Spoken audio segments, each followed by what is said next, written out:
Hello दर्शकों, जय श्री कृष्ण, सुप्रभात। आज आपने ब्रह्माजी की बात में आगळ वधीए। आज આપણે બ્રહ્માજીના ચાર હાથમાં રહેલી વસ્તુઓ અને તેના એ પ્રતીકોના અર્થો સમજીશું। એ પહેલા ગણપતિ, સરસ્વતી માતા પિતા અને બ્રહ્માજીને પ્રણામ કરી લઈએ। શ્રી ગણેશાય નમઃ, શ્રી સરસ્વત્यै નમઃ, श्री मातृपितृचरण कमलेभ्यो नमः, श्री ब्रह्मदेवाय नमो नमः।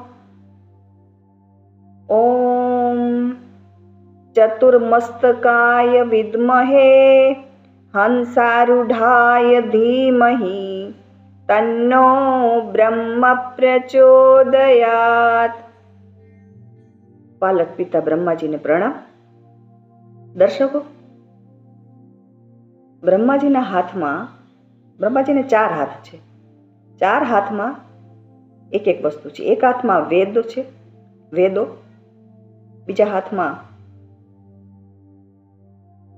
માળા છે, ત્રીજા હાથમાં કમંડળ છે અને ચોથા હાથમાં શ્રવા છે। શ્રવા એટલે યજ્ઞમાં આહુતિ આપવા માટે જે વપરાય ને એ સાધન। તો વેદો એ જ્ઞાનનું પ્રતીક છે। આપણા જીવન જીવવામાં પણ વેદોનું જ્ઞાન જીવન કેમ જીવવું તે શીખવાડે છે। અને બ્રહ્માજીએ રચના કરવી હતી, સૃષ્ટિની સર્જન કરવી હતી, તેમાં પણ એને જ્ઞાનની પહેલા જરૂર પડી, પ્રથમ પાયાની વસ્તુ। પછી માળા, માળા જે છે ને એ સમયચક્રની નિશાની છે, સમયચક્રનું પ્રતીક છે। એ સમયની સાથે તમારે બધું કરવું જોઈએ। અને કમંડળ, એમાં જળ છે। જળ એ ઉર્જાનું પ્રતીક છે। જળ એ જીવન, જળ વગરનું જીવન જ શક્ય નથી। એટલે જળથી ઉર્જા પ્રાપ્ત થાય છે, તો એ ઉર્જાનું પ્રતીક છે। અને શ્રવા એટલે કે યજ્ઞમાં આહુતિ આપવા માટે, તો કાંઈક તમારે પ્રાપ્ત કરવું હોય, યજ્ઞ ફળ જોતું હોય તો યજ્ઞમાં તમારે આહુતિ આપવી પડે, તમારે કંઈક અર્પણ કરવું પડે। એટલે બ્રહ્માજીને તો આ દરેક વસ્તુની જરૂર હતી, એને કર્યું। પણ આમાં આપણે શું સમજવાનું છે?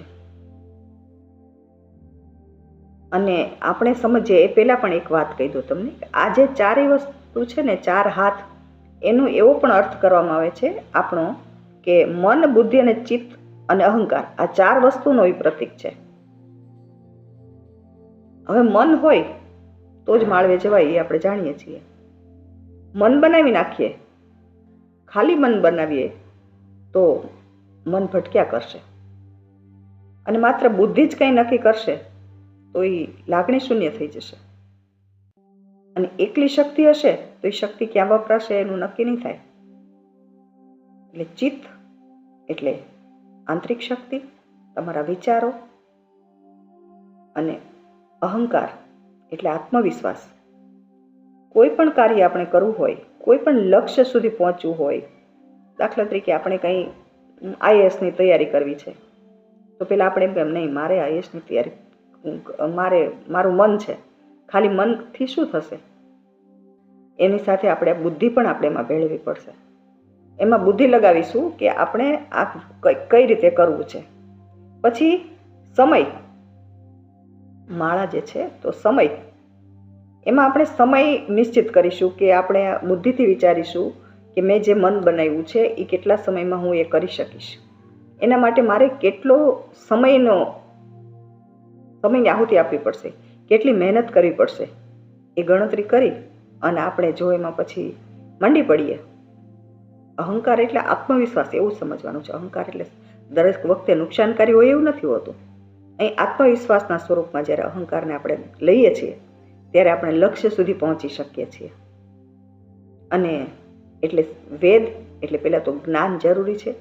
એટલે આપણે પહેલાં જ્ઞાન મેળવવું જોઈએ કે મારે શું શું કરવાનું છે, આ જગ્યાએ પહોંચવા માટે જ્ઞાન જરૂરી છે। તો એ જ્ઞાન મેળવવા માટે આપણે શું કરીશું? તો એના માટે સમયને આપણે અનુરૂપ થશું, સમય ચક્રની સાથે રહેશું। અને ઉર્જા, જળ, ઉર્જાથી, મહેનતથી, ઉત્સાહથી આપણે મહેનત કરીશું। અને એ આપણું જે કર્મ છે, આપણી મહેનત છે, એનું આપણે જ્યારે આહુતિ આપીશું, એમાં આપણે આપણા કહેવાય ને સમયની આહુતિ આપશું, આપણે ઘણા બધા આપણા મોજ શોખની આહુતિ આપીએ, એ બધું પણ આપણે આહુતિ આપીએ ત્યારે લક્ષ્ય સુધી પહોંચી શકાય છે. તો દર્શકો, બ્રહ્માજીના 4 હાથમાં રહેલ 4 વસ્તુ એ જ્ઞાન, સમય ચક્ર અને ઉર્જા, તેમજ કહેવાય ને કે કંઈક અર્પણ કરવાની ભાવના, આ 4 વસ્તુ અર્થ થાય છે. તો ચાલો દર્શકો, આપણે પણ આ 4 વસ્તુ સમજીને આપણા લક્ષ્ય સુધી પહોંચવા માટે, એટલે અહીં સર્જન એટલે બ્રહ્માજીને સૃષ્ટિનું સર્જન કરવું હતું, એટલે એને 4 વસ્તુની જરૂર પડી. પણ આપણે શું સર્જન કરવું છે? આપણે કંઈક પામવું છે, કંઈક મેળવવું છે, તો એમાં પણ આપણે આ 4 વસ્તુને લગાડીશું અને પછી મંડી પડીએ એટલે લક્ષ્ય આપણી સામે હશે. બરાબર છે ને? તો આ વાત સાથે આપણે અહીંયા આજની વાત પૂર્ણ કરીશું. આજની વાત બ્રહ્માજીને જ સમર્પિત કરીએ અને બ્રહ્માજી સૃષ્ટિનું કલ્યાણ કરવાવાળા દેવને અને સૃષ્ટિ પાલકને બંનેને આપણે પ્રણામ કરી લઈએ, પ્રાર્થના કરી લઈએ. સર્વે ન ભવંતુ સુખિનઃ, સર્વે સંતુ નિરામયા, સર્વે ભદ્રાણિ પશ્યન્તુ, મા કશ્ચિદ દુઃખ ભાગ ભવેત. ઓમ શાંતિ શાંતિ શાંતિ. ચાલો દર્શકો, આવતીકાલે નવી વાત સાથે ફરીવાર મળીશું. ત્યાં સુધી સૌને જય શ્રી કૃષ્ણ.